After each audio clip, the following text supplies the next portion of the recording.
extraordinary week of fellowship and learning. And it's going to come to an end, but it's going to come to an end with a bang. I cannot think of any person that is better suited to sum up this week for all of us than our next speaker, Daniel Sheehan. You know, I kind of have this sort of idea that usually the really brilliant men, the really smart men, the men that have vision and can lead, are so often drawn to the dark side. Because the forces that have brought us to this point are brilliant, but they're also pretty dark. But we've got some really brilliant people that are working for the good. And Danny Sheehan is one of those people. He's been involved in public advocacy his entire life.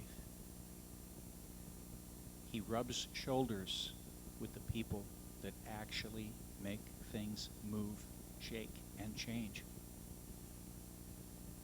And for once, we have one of these brilliant men with a heart, with his heart for the people and for the planet that's on our side. Ladies and gentlemen, Danny Sheehan.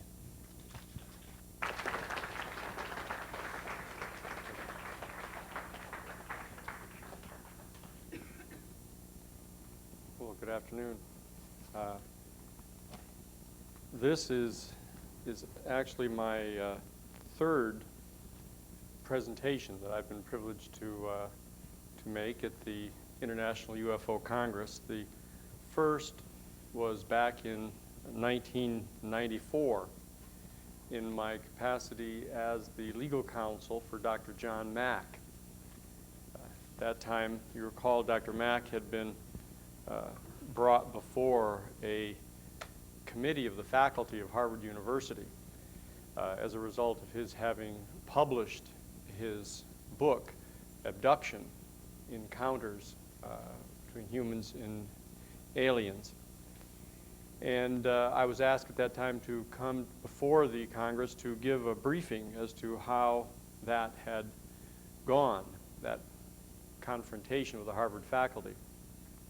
The second presentation was in the year 2000, in March, in my capacity then as the former director of President Mikhail Gorbachev's State of the World Forum's strategic initiative to identify a new post-Cold War paradigm. This third opportunity brings me before you today in my capacity as General Counsel to the Disclosure Project in Washington, D.C., and also as General Counsel to the Institute for Cooperation in Space, based in Los Angeles. This in fact, is actually only my fourth major public presentation on the issue of extraterrestrial intelligence and the issue of unidentified flying objects. The third had been my presentation in July of 2001 to the International MUFON Symposium in Irvine. At that time, I appeared before the MUFON Symposium to warn them in July of 2001 to warn the UFO community and the American community in general against yielding to the calls by the second Bush administration to support the construction and deployment of a major strategic defense initiative, the so-called Missile Shield, as a purported rational response to the threat of potential terrorist attacks upon the United States territory. Directly in the face of rather vociferous opposition from some of the people at the MUFON symposium. I, in fact, was accused of somehow challenging the credibility of our president when he represented that the missile shield proposal was in fact a rational, strategic response to the threat of terrorism. I pointed out in those discussions that it was perfectly clear that the much greater threat of potential terrorist attacks upon our country came from low technology, the carrying of backpacks into large cities with explosives, or vials of bacteria, or in fact hijacking American aircraft and exploding them over the major cities of our country. At that time, I pointed out that in light of this fact, I viewed the efforts on the part of George W. Bush to deceive the American public into believing that the expenditure of hundreds of billions of dollars in the development and deployment of a Star Wars missile shield defense was in fact a deception and a distraction. In fact, a positive disservice to the protection of the national security of our nation against the actual threat of terrorism. At the MUFON conference in July of 2001, I, however, directed my primary remarks to the second half of my critique of this Star Wars position, pointing out that it seemed much more likely that this major technology, rather than being a bona fide effort to protect our nation state against terrorist attacks, had every indication of being a major technology that may well be being designed and deployed to mount military assaults against potential extraterrestrial vehicles coming to our country. Those of you who may have heard of my remarks at that MUFON symposium will know what the position is that I took there. But what I want to do today here is to focus on the other half of the remarks that I was making at that conference, the actual terrorist threat which faces us, the events of September 11th, and then to return to the basic theme of how these events actually impact the issues that we came together this week to discuss.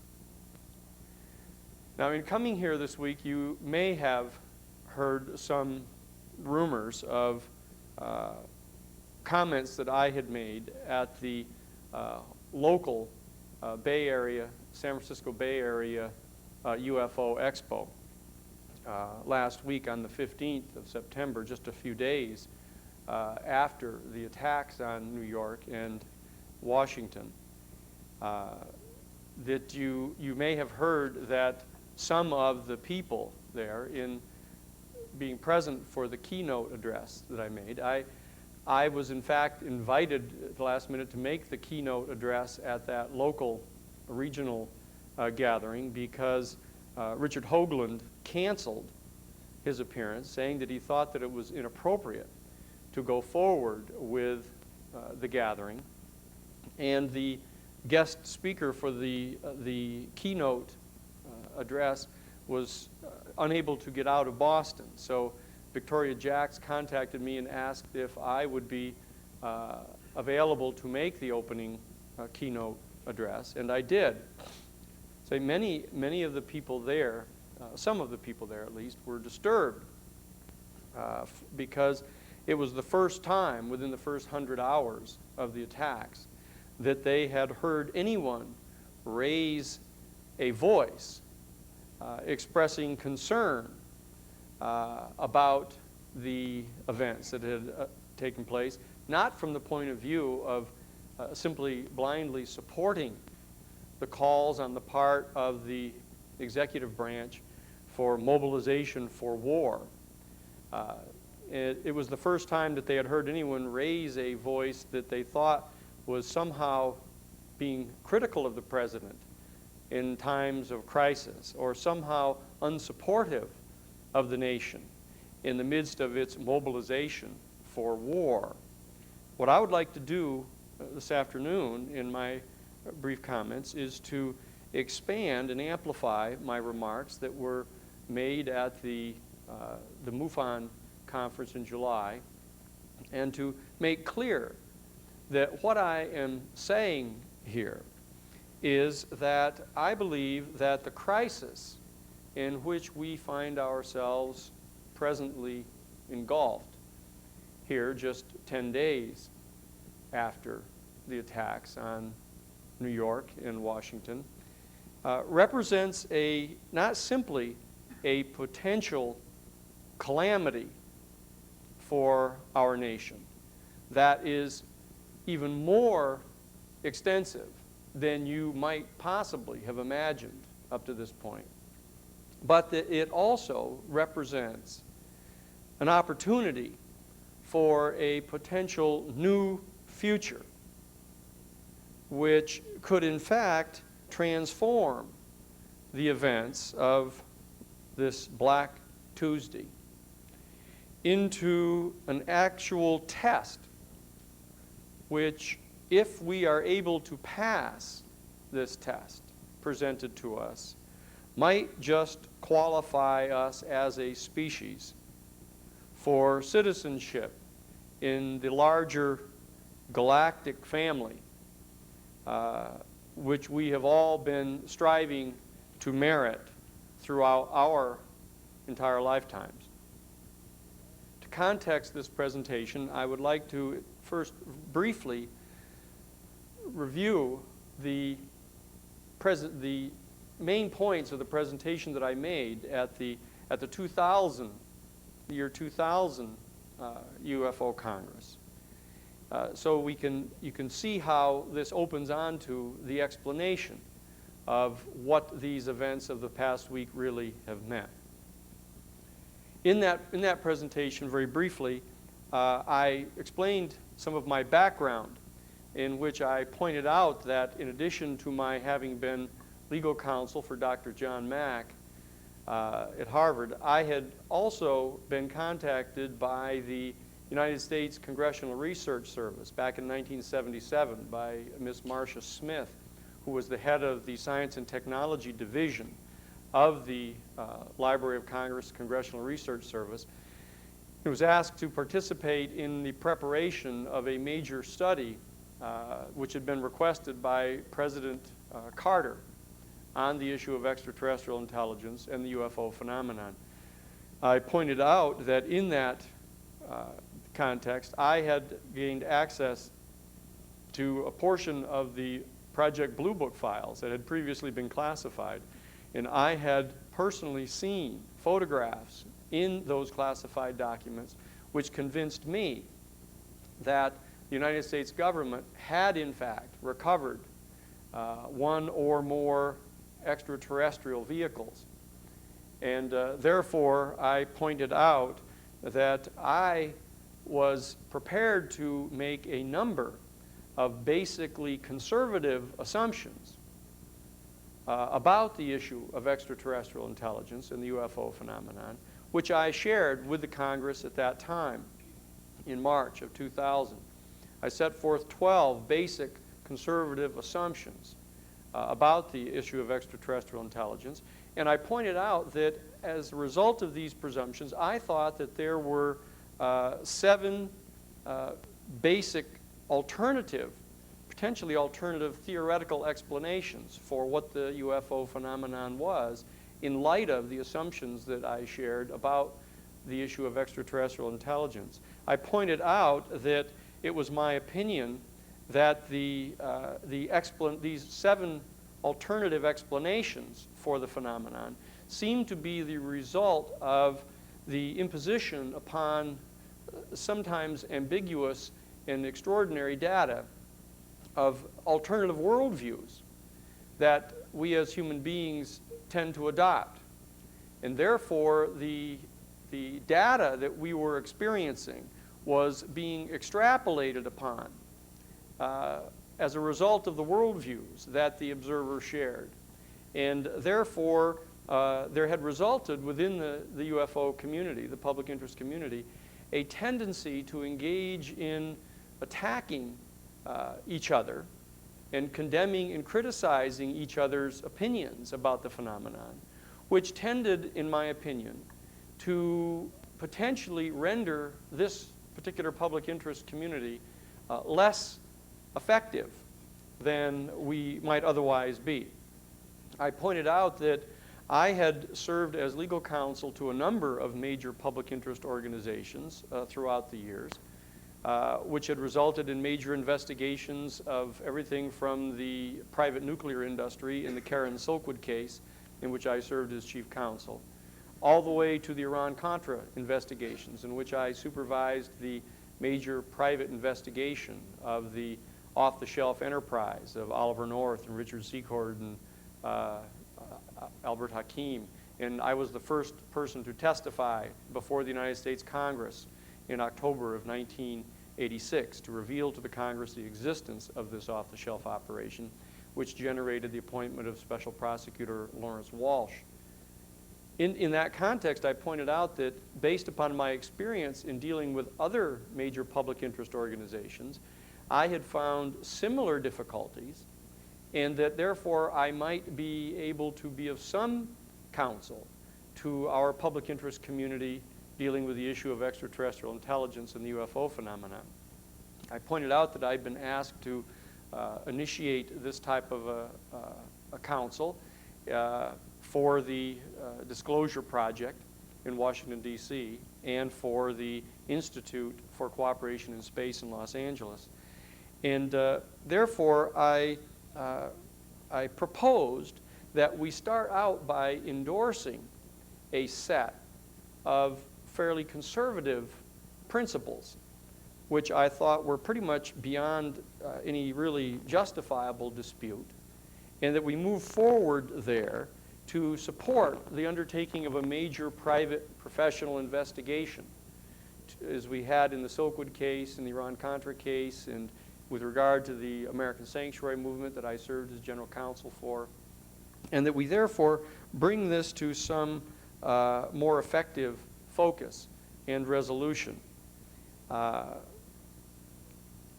thought that this was necessary, as I pointed out in my concluding remarks, in order for us to focus upon what I thought was the most fundamental question in this public area, and that was whether or not there exists some type of an ultimate covert operation in our country, pursuant to which technology recovered from one or more extraterrestrial vehicles is being back-engineered for the purpose of constructing some type of offensive missile system or offensive weapons system to be deployed to undertake offensive military action against members of an extraterrestrial civilization, which might potentially plunge our human family into a long-term military conflict which could be ultimately disastrous to our people without our knowledge or consent, which I viewed to be fundamentally unconstitutional.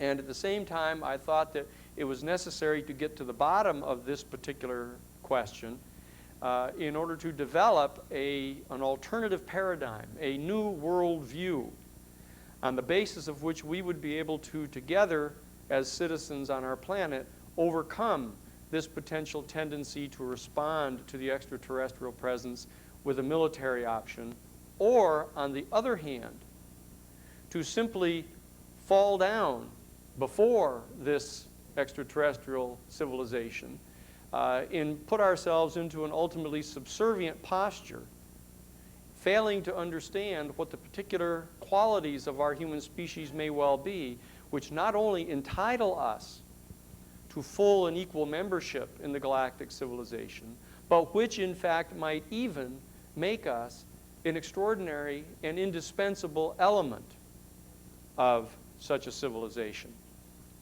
Those were my remarks in the year 2000, in March, to the UFO Congress. In the year 2001, in July at the MUFON conference, I amplified these, but focused on the missile shield point, saying that, in fact, it was perfectly clear to me that we needed to mobilize our citizenry to stop this weaponization of space, to pass this major test, as we were being challenged by a very small minority element among our human family that is devoted to this peculiar objective of moving into space with major weapons and making our species a potential threat, not only to ourselves, as we have been for some years, but in fact to other sentient beings in our galaxy. I left the MUFON conference with that challenge presented to them, but it was only in September, following the attack on our country, that I was therefore contacted and asked, in light of my comments about the missile shield, and in light of my comments about the failure of the administration to really take effective steps to protect our country against terrorism, what my thoughts were with regard to this issue. That presentation basically needs to be divided into two parts. It is basically the fundamental question that we need to address of exactly where are we as a human family now at this particular point in history, and what exactly is it that is going on our planet, and what exactly is it that we can most effectively do to constructively participate in this unique moment of human history. Now, this question, following September 11th, needs to be divided into two parts. It needs to be divided first into what are the answers to those questions prior to September 11th, and what different answers might be posed to those questions after September 11th. Taking the first part, let us focus on where we actually are as a species now. We realize that where we are, for all of our lives, of everyone basically in this community, we have been born into and have grown up during an 80-year period of a major dialectical confrontation between two major ideological forces among our species. This has been a major confrontation which began in 1917 with the creation of the Soviet Union, which rose as an antithesis to the Western civilization's thesis of Western capitalism, a Western, actually bicameral, parliamentarian, democratic capitalism. In 1917, the Soviet Union was established as an antithesis to this thesis, posing the antithesis of Eastern Bloc Soviet totalitarian communism. And all of us, every one of us in this room, have spent the overwhelming majority of our lives prisming our entire reality through this particular dialectical conflict. Everything in our lives primarily was focused on this primary problem. Up until 1991, December 21st of 1991, when the Soviet Union voluntarily dissolved itself, this was the operative dynamic, the fundamental underlying operative dynamic of the culture of our planet. In June of 1989, some 30 months prior to the dissolution of the Soviet Union, Francis Fukuyama, a professor of political science at the University of Chicago, wrote an extraordinary essay in Public Interest magazine, which was published around the world, in which he warned the leaders of Western civilization, the political, economic, and cultural leaders of Western civilization, that the Soviet Union was going to collapse in the immediate future, and that this was going to confront the political, economic, and cultural leaders of Western civilization with an unanticipated dilemma. On the one hand, they were going to be ecstatic and overwhelmed with joy at the collapse of the Soviet Union. But at the same time, they were going to be confronted for the first time in almost 100 years with no longer having anyone to blame for their failure to fulfill the fundamental promises of Western civilization and the democratic promise. For almost 100 years, the political and cultural and economic leaders of Western civilization had rationalized their failure to fulfill these promises with the excuse that it wasn't possible. Well, we have to spend $300 billion a year protecting ourselves against this ultimate communist threat. Oh, there's this other threat we've got with Hitler, who has taken a different position as to how they should oppose communism. And therefore, there's this major fundamental conflict going on within the northern states of our planet as to how we should go about resolving this fundamental debate about how we're going to develop the natural resources of our planet and distribute them among our human family. We're unable right now to get to this fundamental set of promises. But, as Professor Fukuyama pointed out, very soon, much sooner than any of the so-called experts predict, he stated in this essay, which was entitled "The End of History," we are going to be confronted with the lack of anyone to blame for this. So he suggested in June of 1989 that the Western leaders gather together very quickly to begin to work on identifying the fundamental underlying principles and promises of Western democratic civilization so that we could be prepared upon the fall of the Soviet Union to move into place the principles, the policies, and the programs of the promises of Western civilization so as to fill the void, the vacuum that would be created in the fall of the Soviet Union. Unfortunately, the leaders of Western civilization ignored this essay, not believing that it was at all possible that the Soviet Union, that had loomed so large in the defining of the paradigm of our reality for all these past 80 years, could possibly simply disappear in such a short amount of time. And therefore, they ignored the warning. So, on December 21st of 1991, when in fact the Soviet Union did collapse, just as Professor Fukuyama predicted, the Western civilization was caught basically with its paradigms down. And quickly responding to this problem, Zbigniew Brzezinski, the former national security advisor for the liberal democratic administration of President Jimmy Carter, came to the fore and published a major white paper called The Out of Control, the Threat of Global Chaos on the Eve of the 21st Century, he said.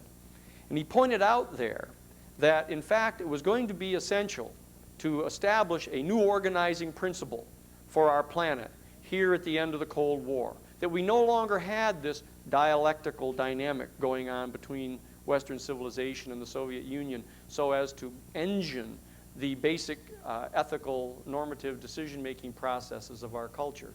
And therefore, we were going to have to discover some new organizing principle to replace it. He suggested in this essay that we try to identify, that we gather together the cultural, political, and economic leaders of the world, and that we seek to identify a set of ethical principles, fundamentally moral in their nature, and that we ask the leaders of Western civilization to voluntarily comport their conduct in accordance with this set of ultimately moral ethical principles. And that in doing so, we therefore, in Western civilization, strike a better balance between the continued pursuit of what he said was the actual ideal of Western civilization, which he defined as permissive cornucopia, this simple blind pursuit of material greed and power and access to material wealth and power on the part of our private individuals. that we strike a better balance between the continued pursuit of that ideal and the more effective addressing of the basic problems of our human family on the planet, which he identified as the continued threat of nuclear in mass destruction through the development of weapons systems. The second was the gross, unjust distribution of the natural resources of our planet among the human family. And thirdly, the spoliation of our entire environment on our planet through the greed and personal avarice of major industries and corporations in Western civilization that were generating global warming and the major destruction of the rainforests and the depletion of the ozone layer. And finally, he said the fourth major problem was the unbridled pursuit of technology, pursuing additional weapons systems, and even to the point of probing into the genetic makeup of our own human family and threatening to destroy and damage the genetic material of our human family for all future posterity.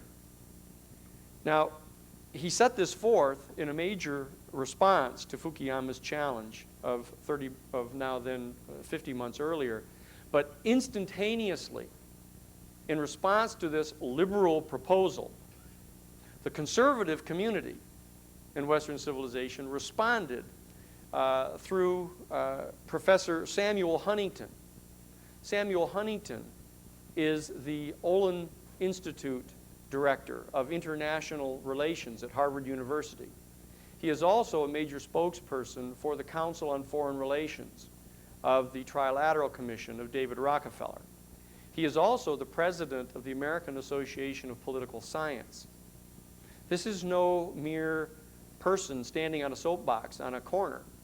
This is a major power among the leaders of Western civilization. He responded to this liberal proposal on the part of Zbigniew Brzezinski by saying in a major essay published in Foreign Affairs magazine, undisputably the most influential single publication in the field of foreign policy in Western civilization. He published a major article which was the most widely read article since the publication of George Kennan's major article in Foreign Affairs magazine advocating the Marshall Plan. And he proposed in this article, which was entitled "The Clash of Civilizations and the Remaking of the World Order," he asserted that we should defy the request on the part of Zbigniew Brzezinski and the liberal community in Western civilization.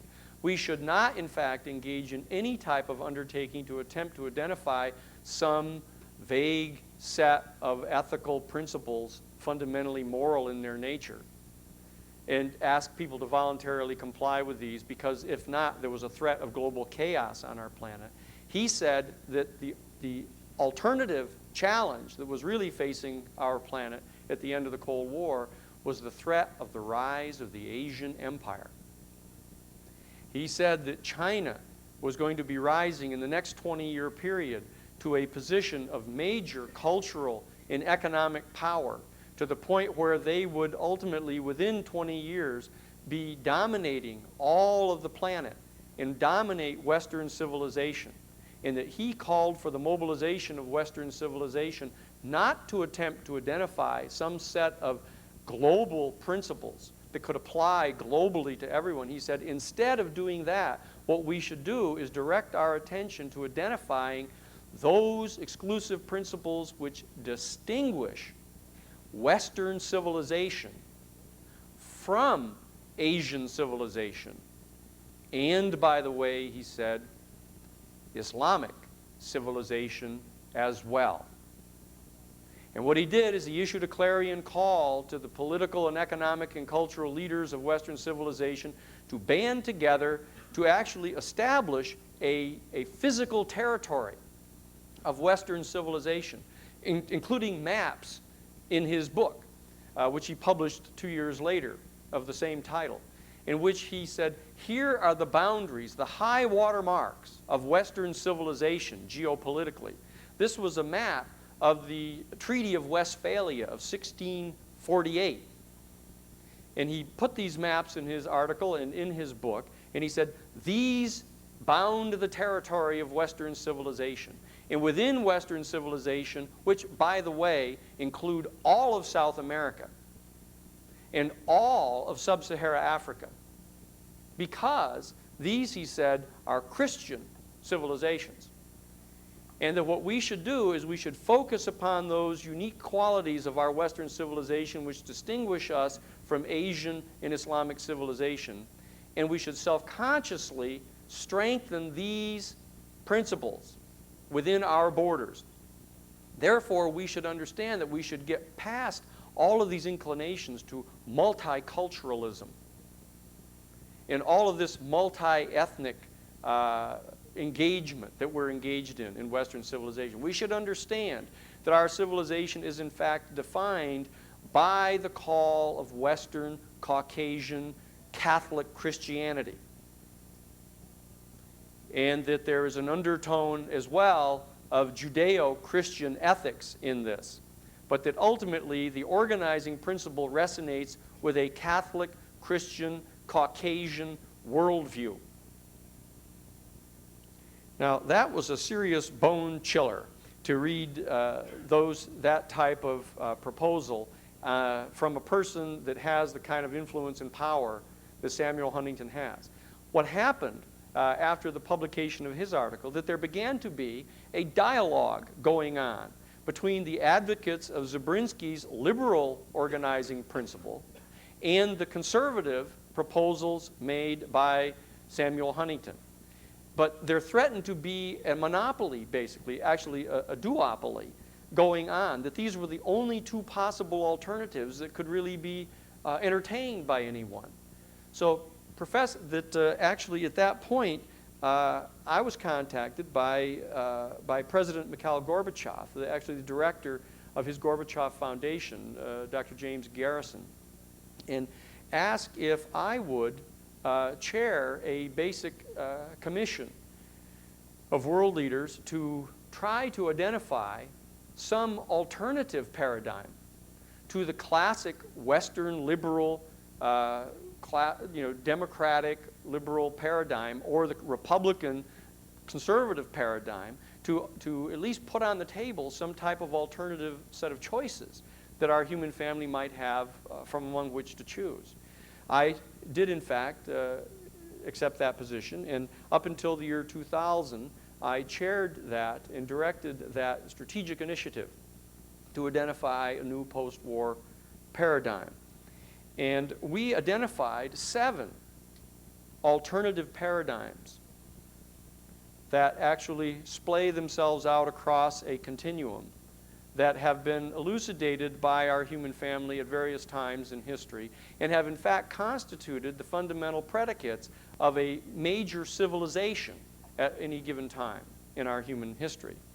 And as it turns out, these in fact were these alternative paradigms that I elucidated at the year 2000 UFO Congress, underlying the alternative worldviews that people bring to the phenomenon of extraterrestrial intelligence and the UFO phenomenon, by means of which they prism that data and come to their own conclusions about what this phenomenon really represents. As it turns out, that in the year 2000 presidential election, 5 of the 7 major human paradigms were actually represented by political candidates. That we had the classic, we had the conservative paradigm, which is the third of the 7 paradigms, represented by the conservative Republican Party in George W. Bush. We had the 4th paradigm, which is the moderate paradigm, sort of directly in the center of the spectrum, represented by the Democratic Party, the new, more moderate Democratic Party, the party of Bill Clinton, the party of Al Gore and Joe Lieberman and Richard Gebhardt, not the liberal party of Adlai Stevenson and others, but it's the new, more moderate Democratic Party was represented. The liberal position, which is the 5th paradigm of the 7, was actually represented by the Green Party and by Ralph Nader. It was a little bit eclectic and unfocused, and, but that's what they were attempting to do. And actually the sixth paradigm, the kind of progressive paradigm, was actually represented by the Natural Law Party and John Hagelin. And it turns out that the second paradigm, the reactionary paradigm, which is even more conservative than the normal conservative paradigm of the third paradigm, the reactionary paradigm was represented by Patrick Buchanan and the Reform Party. The only two that were not represented of the 7 major human paradigms was the extreme right-wing paradigm of totalitarian authoritarianism and the extreme 7th paradigm, which is the utopian, kind of theological, deistic paradigm. Now, what happened in the election, and this is just to locate us so that we need to get ourselves grounded in a time of crisis like this to really understand what some of the fundamentals are. Ideally, much like in teaching a class in world government or world politics, I'm not saying anything that you haven't heard before. What I'm trying to do is structure it and organize it in a way that enables us to make concrete decisions about the fundamental issues that we've come together this week to talk about. What happened in the year 2000 election is, number one, only 48% of the eligible voters even chose to vote. It means 52% of all of the eligible voters in the United States didn't even bother voting. Of the 48% that voted, 24% of them voted for Al Gore. 23% of them voted for George Bush. And about 1% divided itself among the Greens and the Natural Law Party, and the smallest number were given to the Reform Party. Now, George W. Bush came into office, therefore, with only 23% of the eligible voters of our nation. But despite all of his talk about setting up a government of compromise and dialogue and sharing power and all that, he in fact moved right directly to the classic conservative agenda. In fact, as it turns out, not coincidentally, it was exactly the agenda of his father. And he began the same exact policies that his father did. First, he recommended a $1 trillion tax cut, that 85% of which would go to the top 5%, the wealthiest 5% of the people in the country. Then he recommended this interesting, which is a kind of sub rosa, $1 trillion military buildup in form of the Star Wars, the SDI, same one that his father had been involved with Reagan, of building this huge missile shield. And thirdly, he said that he wanted to basically ignore all of the talk about global warming and the whole Kyoto Accords that rejected the International Panel on Climate Control of the United Nations, saying that he wasn't really sure at all that there was such a thing as global warming, and wanted to get out of the Kyoto Accords. And then, of course, he wanted to get out of the treaty of the Anti-Ballistic Missile Treaty, which is just going to kind of unilaterally abrogate that treaty. Why not? Treaties are kind of sophisticated. You'd actually have to have more than a C average in high school to understand that. Then what he did is he said he in fact wanted to didn't have to worry about the debt. All of this kind of debt talk was kind of strange. Why worry about the debt?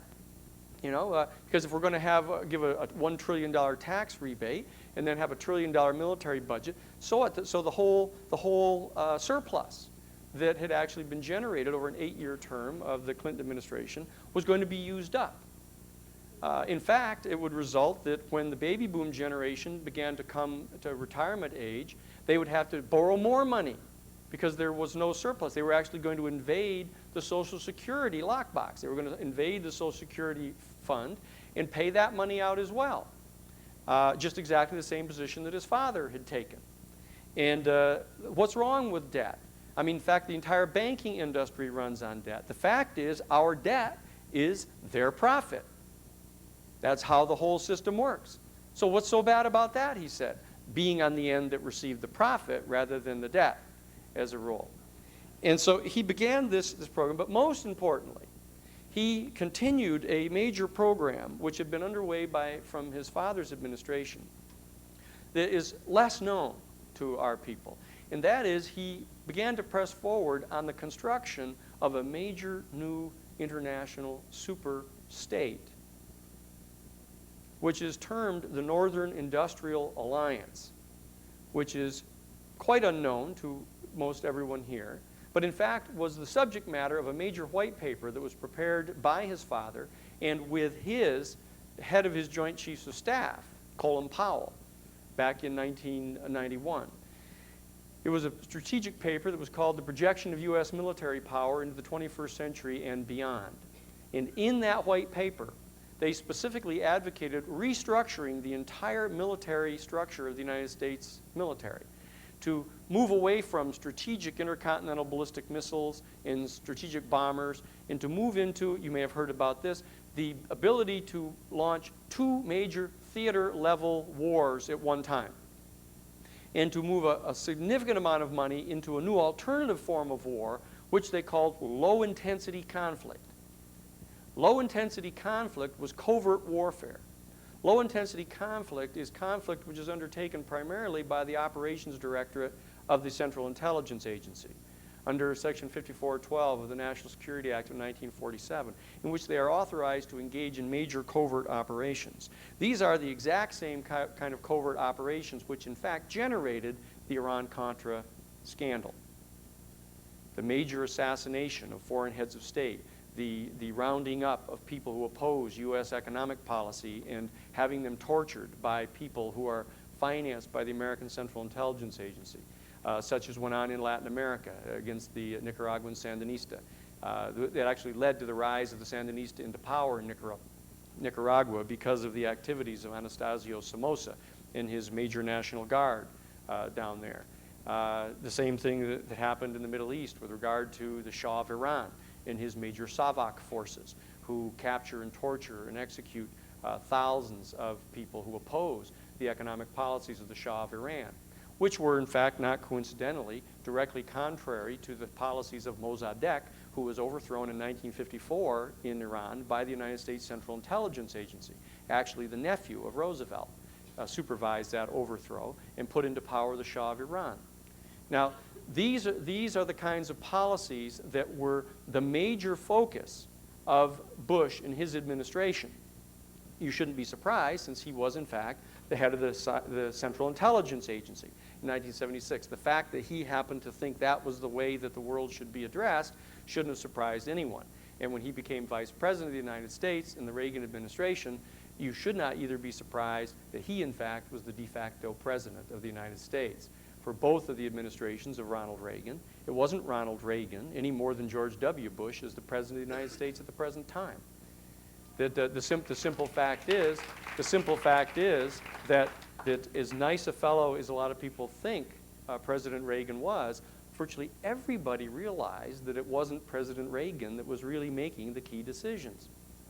Everybody knew that, but everybody kind of went along with that because he was such a nice guy and such a charming fellow and seemed to be kind of, you know, innocent about the whole thing.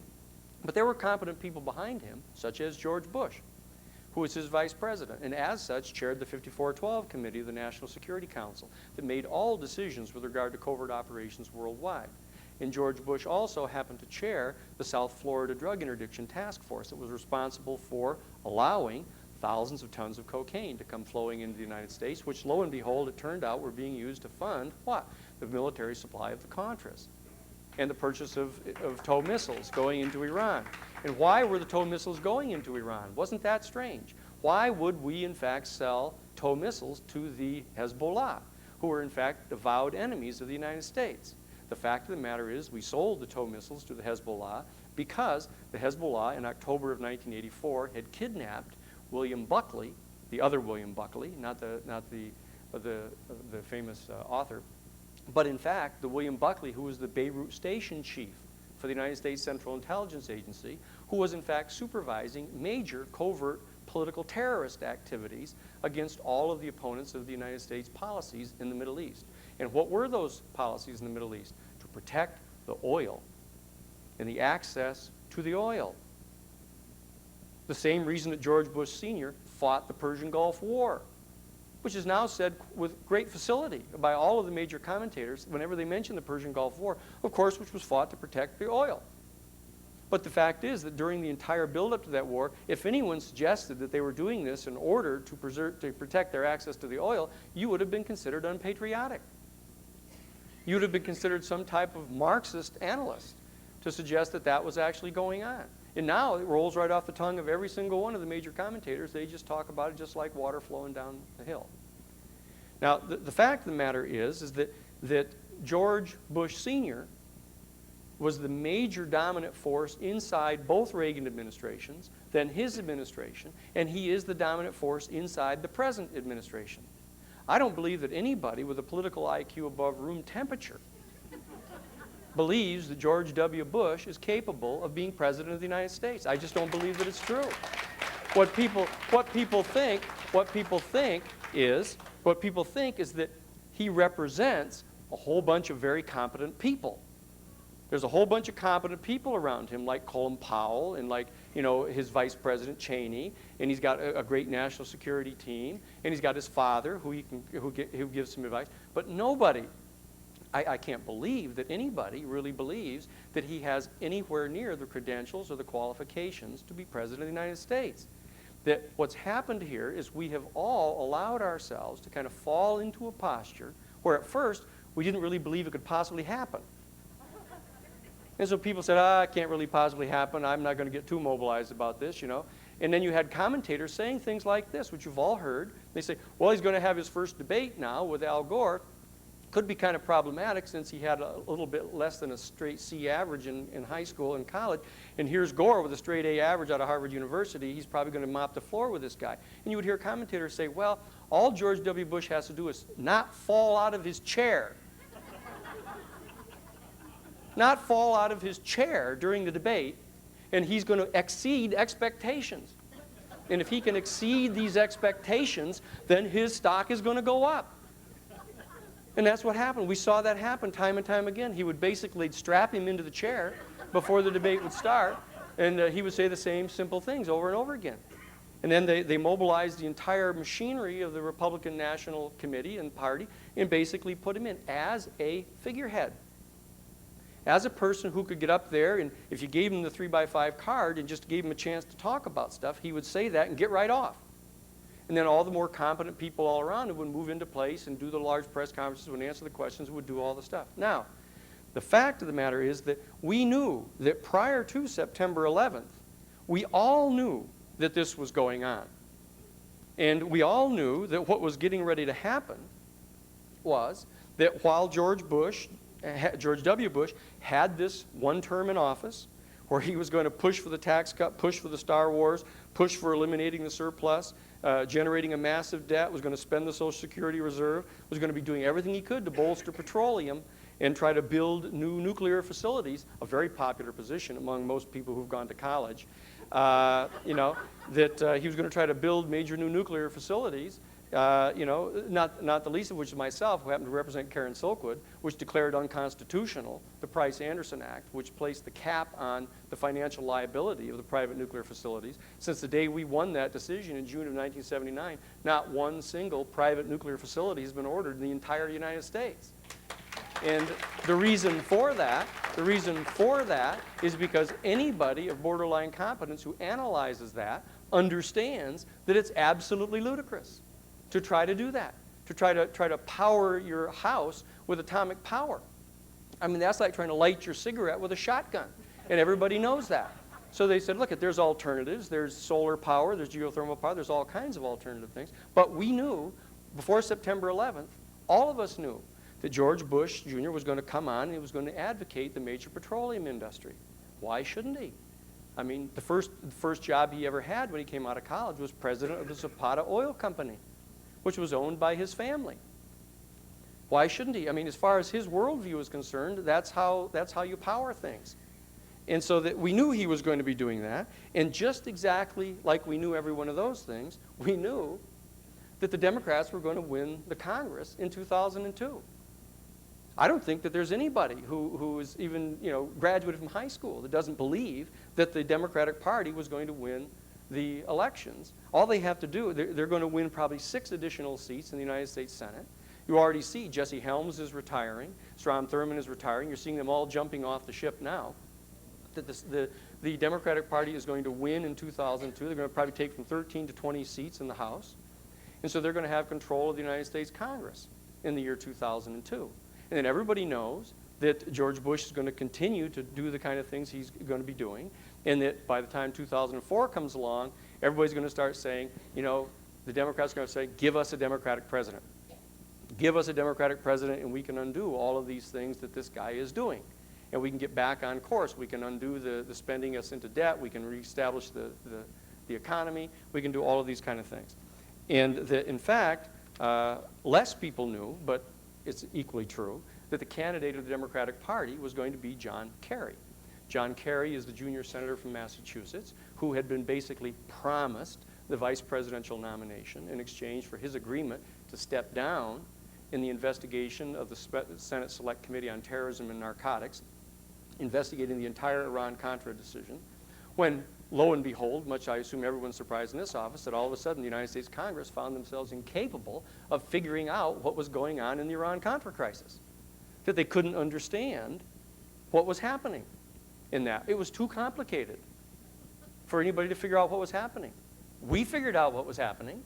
You know, we filed a major lawsuit in February of 1986 that laid out in absolute and full detail all the details. We had the tail numbers of the aircraft that were flying the weapons into Ilopango. We knew who was in charge of the Ilopango airlift. We knew they were landing them on John Hull's ranch. We knew, in fact, much to no one's surprise, that when Sawyer was shot down in the C-123 in March of 1986 over Nicaragua, lo and behold, inside Sawyer's wallet was found and a slip of paper with the private unlisted home telephone number of Donald P. Gregg, who turned out to be the national security advisor for Vice President George Bush. And when they actually found the house from which they were flying, because Eugene Hassenfuss, who escaped from that particular plane, when he was interrogated, gave a full interview, gave the location of the safe house. When they found the telephone records of the safe house, there were 11 members' telephones that were all named defendants in the lawsuit that we had filed. It didn't take a Rhodes Scholar or a rocket scientist to know what was going on in the Iran-Contra crisis. But the fact is, there was a choice made to step down from that investigation because, as Seymour Hersh has published in the New York Times, when he interviewed both Dan Inouye, the Democratic senator from Hawaii, who chaired the Senate Select Committee on the Iran-Contra crisis, and he interviewed Lee Hamilton, who chaired the House Select Committee on the Iran-Contra stuff. Both of them acknowledged that exactly what was being said about the off-the-shelf enterprise in this interesting lawsuit that was filed down in Florida was all true. But if they had in fact gone forward with that, it would have required impeaching the President of the United States. And it would have required impeaching the Vice President of the United States, George Bush. And it would have required impeaching the Attorney General of the United States, Edwin Meese. It would have required impeaching the Assistant Secretary of State for Latin American Affairs. You know, it would have required impeaching the Director of the Central Intelligence Agency. What they said, both of them, in their interviews to Seymour Hersh, they said that we couldn't afford to impeach all of those men because it would have destabilized the United States administration at this unique moment in history when President Mikhail Gorbachev was in the process of making these extraordinary unilateral concessions to Western civilization at the end of this entire Cold War period. And so therefore, we had to compromise. We had to compromise the concepts of our American Constitution. We had to compromise the basic law enforcement policies of our nation. We had to compromise the entire concept of equal justice in our nation. And we had to turn the other way and allow these people to walk away. And it was Senator John Kerry, who chaired the Special Senate Select Committee on Terrorism and Narcotics, who in fact was the man who made the decision to step back from that investigation and to allow those people to walk away. And in exchange for that, he was promised by Don Regal. Regal came into his office and said specifically that the Democratic Party leadership will be very, very, very grateful to you, John, if you choose to step back on this investigation. Because the leadership of the Republican Party has now agreed to stop asking for military funding for the Contras, and they've agreed to support the Democratic Party proposal of providing covert funding to Chamorro, who is running in the Democratic election against the Sandinista in Nicaragua, and we will give her covert Central Intelligence Agency funding so she will beat the Sandinista. How would we feel about a foreign government funding one of the two major candidates in our country to be elected to pursue their policies?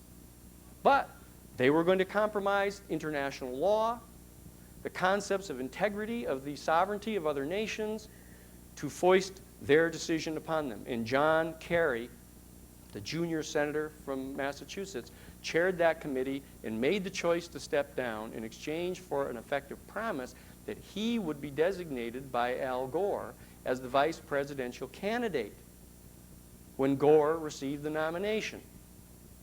And Al Gore thought that he stood such a clear chance of winning against George W.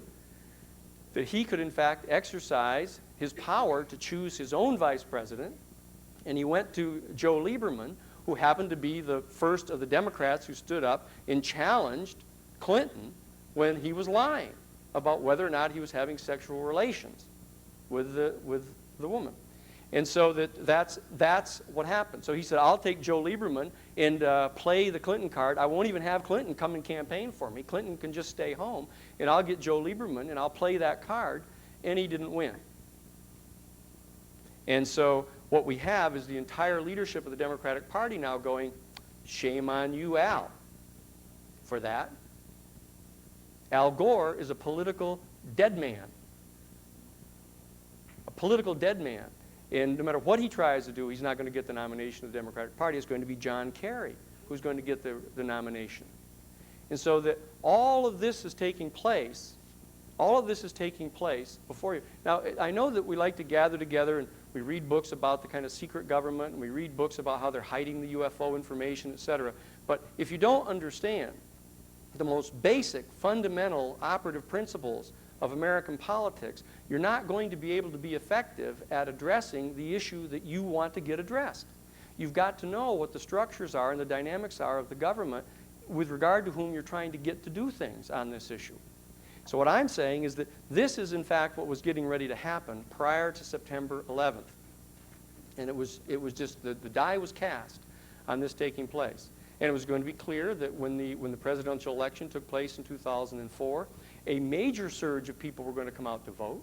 Rather than 48% of the American public, you were probably going to get 53 to 55% of the American public to come out to vote.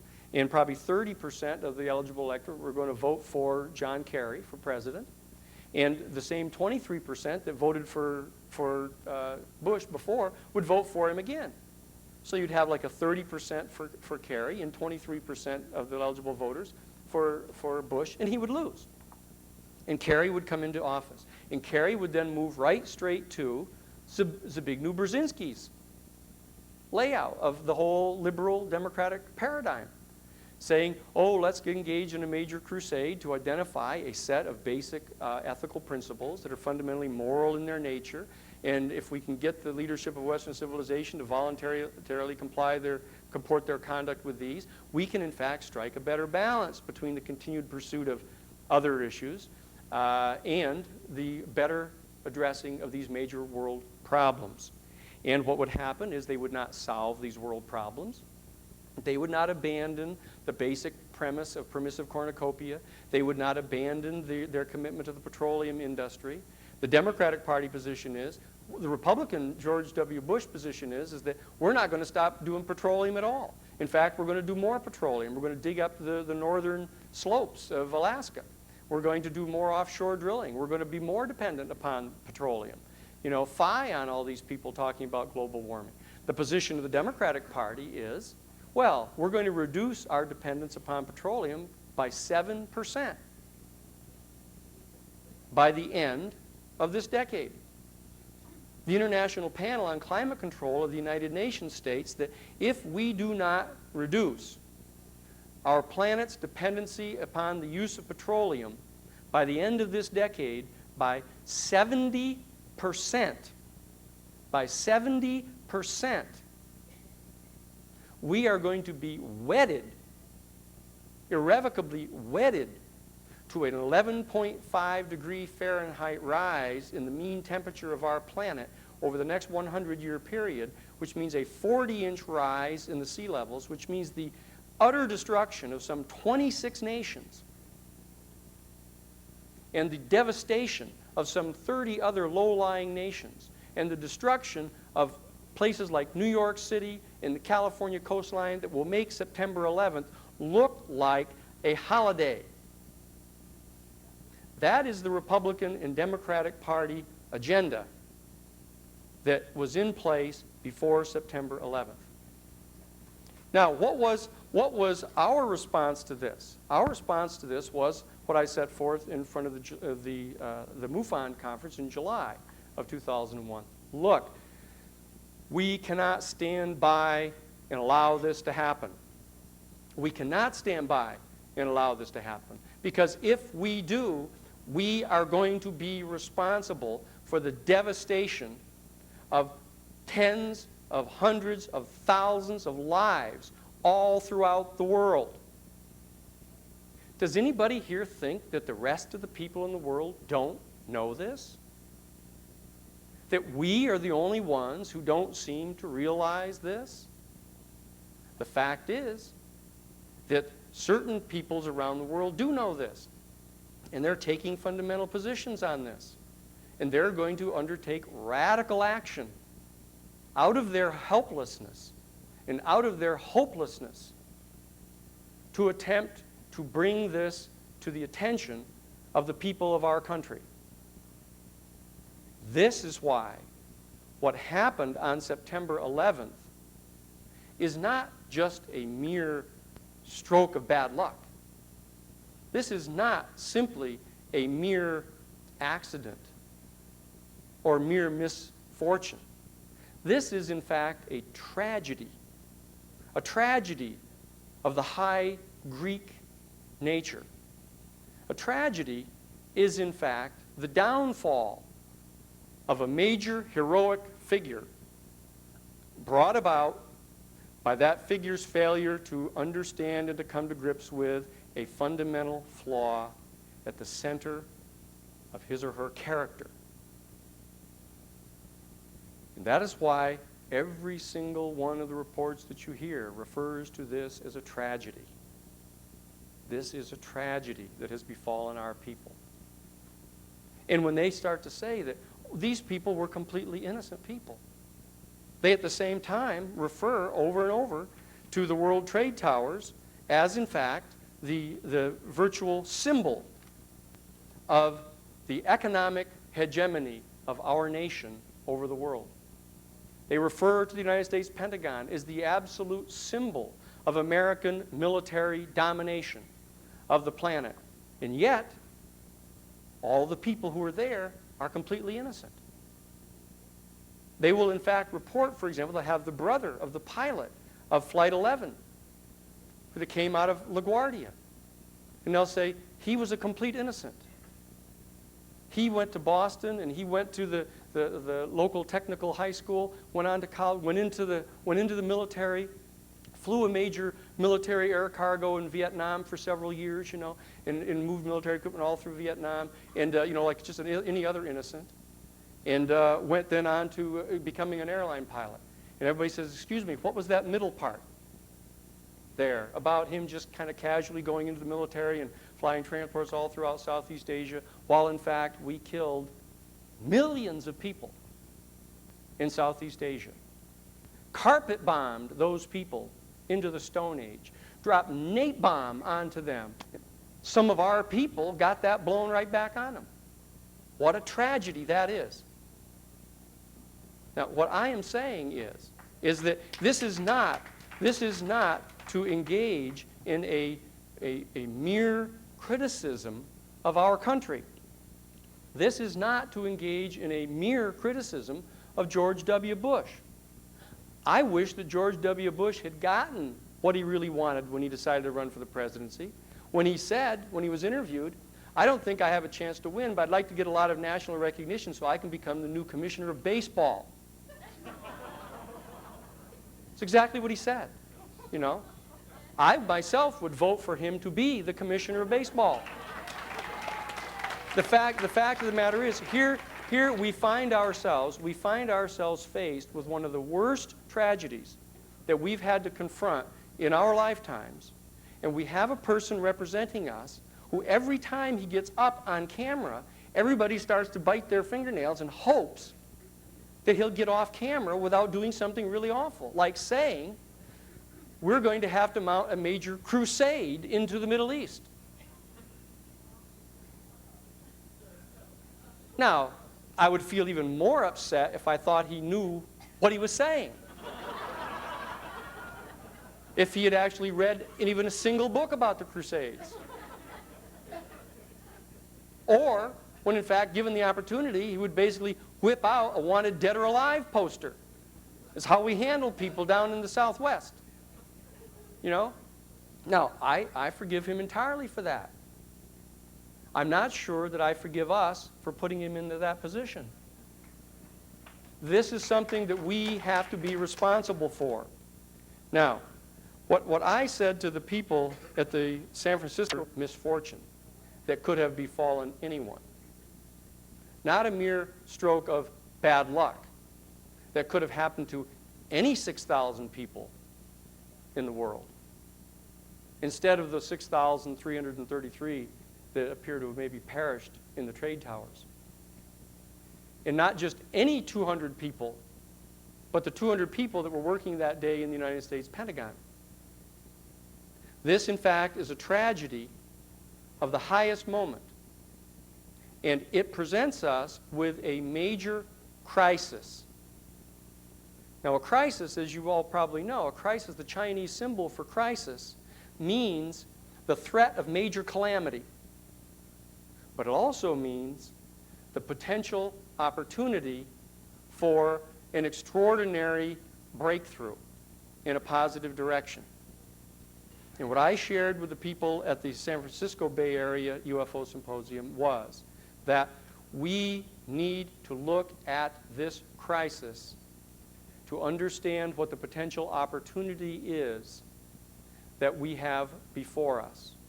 Because prior to September 11th, we were faced with the daunting task of attempting to mobilize the American people to understand that the threat of building this major missile shield on the planet was a test that we had to pass, that we had to somehow rise to the occasion to stop the weaponization of outer space in order to merit potential citizenship in the galactic civilization. Whereas now, what we have to do is we have to mobilize the American people and the people of Western civilization not to respond to this attack with unilateral, massive military destruction of tens of thousands of other innocent women and children and non-combatants. That what we have to do is we have to mobilize our people to understand that we are standing on the very brink of the creation of another Vietnam campaign. Those of us who were there back in 1963 and 64 and 65 have heard this same song before. We have seen these same men sit in circle and explain to us how they could, with precision bombing, go in and get these minorities out of there. How, in fact, the Viet Cong just represent a small minority in an independent country, a democratically supported country in South Vietnam, who want to have independence, who want to be like us. They would put people on in Vietnam to interview them about how much they liked the United States. And no one ever said, how come these people talk English? Why is it these people are talking English when they're being interviewed? And yet people would say, this person says that they like America. They say that they like us. They actually went to school in America. And therefore, there's just this little minority group who are, in fact, dupes of communism. It's the Soviet Union and China that have instigated this little group of renegade people that we can go right in a matter of a few months. We'll have them cleaned out by Christmas. We can go in and dig them out of their little caves, and we can get them. We can put them on the run. We have the most massive military power in the history of the entire human species at our disposal. And we can wipe these people out. We can bomb them into the Stone Age. And who's he talking about doing that to now? Afghanistan. As you might point out, who are just a couple degrees above the Stone Age right now. I mean, they've lived through major civil war. They were invaded by the second most powerful military power on the planet, 10 years ago, where the entire Soviet Union came in and mobilized to go after the Mujahideen inside the country. And who, in fact, put the money in? We put, through George Bush Sr., $3 billion of military equipment into the Mujahideen through Pakistan and President Zia. We, in fact, gave them 300 Stinger missiles, only 150 of which have they ever used up to this point in time. We, in fact, 2 weeks ago, sent $43 million from George Bush Jr. to the Taliban government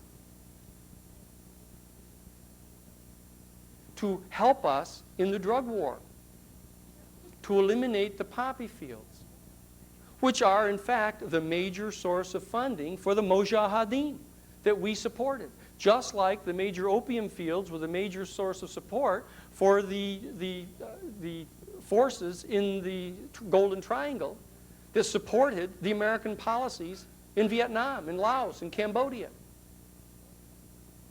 This is an absolute replay of the same scenario. And the fact of the matter is, we not only do not have to tolerate this, we cannot possibly tolerate this without failing the test that is before us. The test that is before us is whether or not we substantively qualify for citizenship in this galactic civilization. And we now have the test placed directly before us in a way that is undisputable. So we have this opportunity now to reach out to our American people, to reach out to each other and to say that we are going to call upon every asset and every resource at our disposal.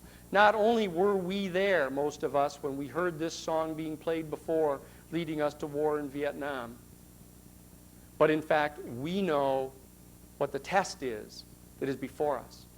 And we are all inclined to kind of shuffle around and pretend like, wow, the UFO issue and extraterrestrial intelligence. If you, in fact, do not use that asset at your disposal, that you know in your own private life is such an important issue to you that you come here to this conference year after year and you go to the other conferences, you, in fact, will be letting down not only your brothers and sisters in the rest of this country and your brothers and sisters in the rest of this planet. You will be letting down our species at this critical juncture at which we stand at the very brink of potentially bringing this type of contagion into the universe.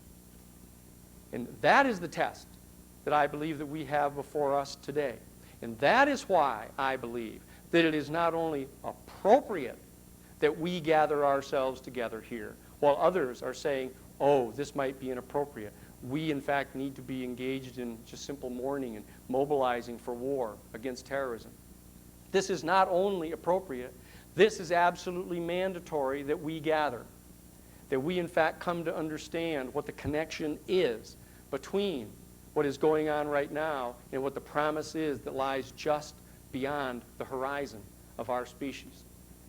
That, I believe, is the test that is before us now. And I believe that if we rise to this test, that we will be able to demonstrate not only that we are entitled to participate in this galactic civilization as full and equal partners, but if we are able to reach down within ourselves and to overcome this temptation, to overcome this temptation to strike back with vengeance, to overcome this temptation to strike back out of fear, to hide and conceal the suspicions that we have that there is some type of karma functioning beneath these events, and let that be disappeared to all of us, and instead respond out of the lower chakra energy centers of our extraordinary device that has been developed over millions of years of evolution, to go with those temptations, which, by the way, are an extraordinarily important asset to us, which distinguishes us from some of the other civilizations. That they are in awe of the fact that we have these kind of emotions, that we are capable of such anger, of such passion, of such love, of such pathos.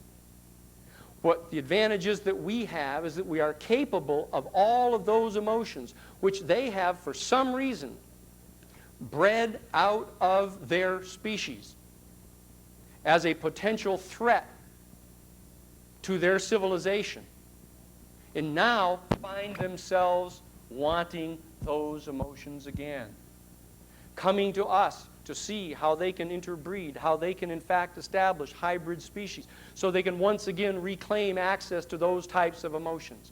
If we can show that we are capable of these emotions, of fear and love and hatred and passion and patriotism and loyalty and devotion and courage, but at the same time we are capable of overcoming these drives when they are self-destructive.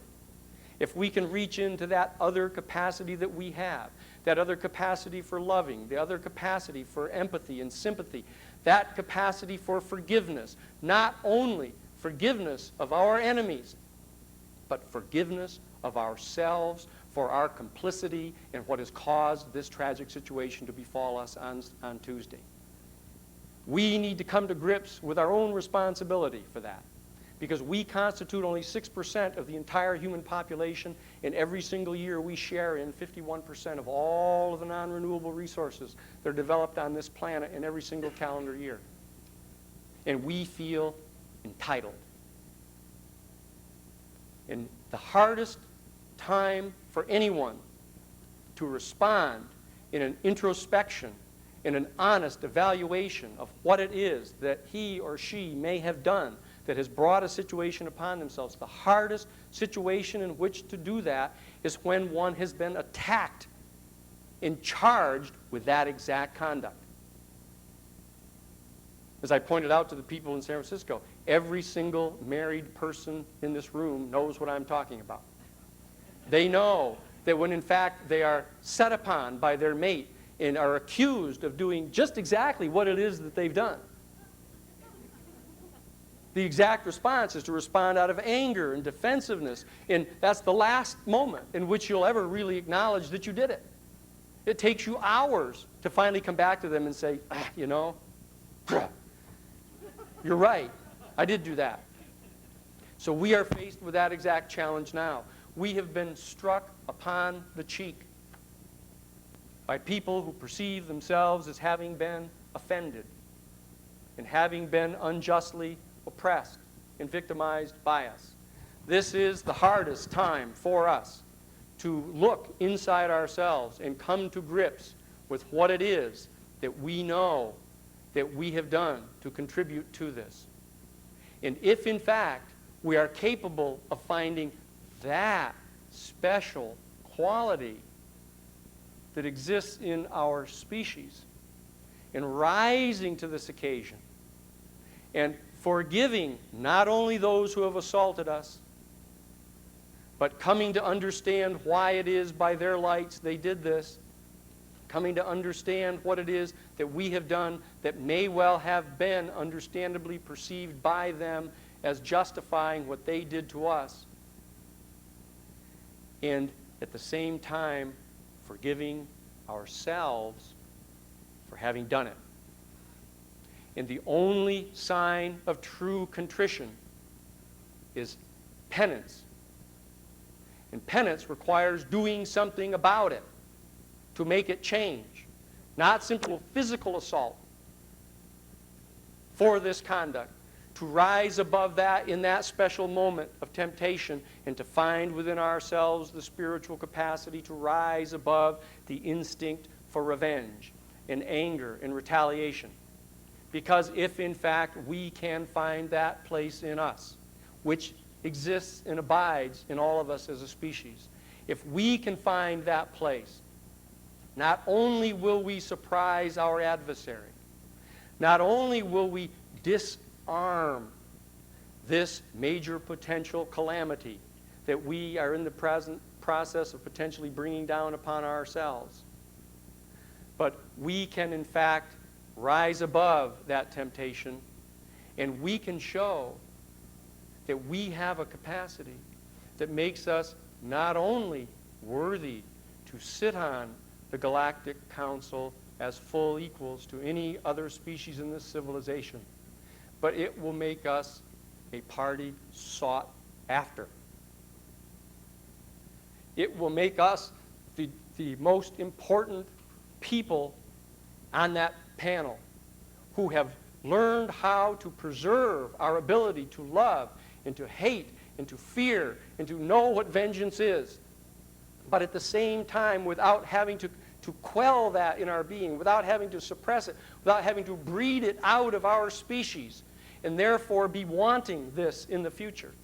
We can, in fact, learn to control this and to keep it in check and to keep it as an asset, but to overcome it at the darkest moment. And then we will not have to sit and wait for them to come to us. Please, will you please come to us on our own terms? Can't you come down and help us out here? We, in fact, will be sought out from every corner of the galaxy to participate in the Federation, to share with them the insights of how you can at one and the same time love and forgive and still be capable of great other passions. That is the challenge that we are called to today. That is the possibilities that are before us today.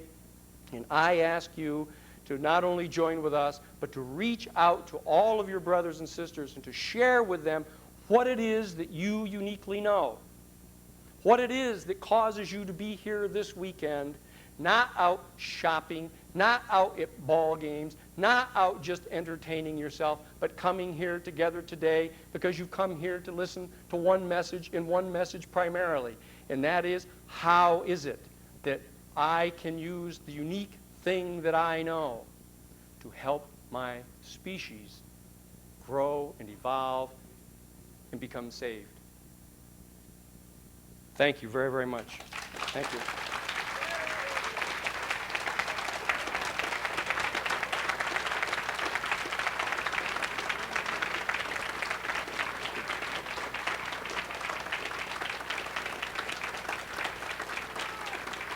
Thank you.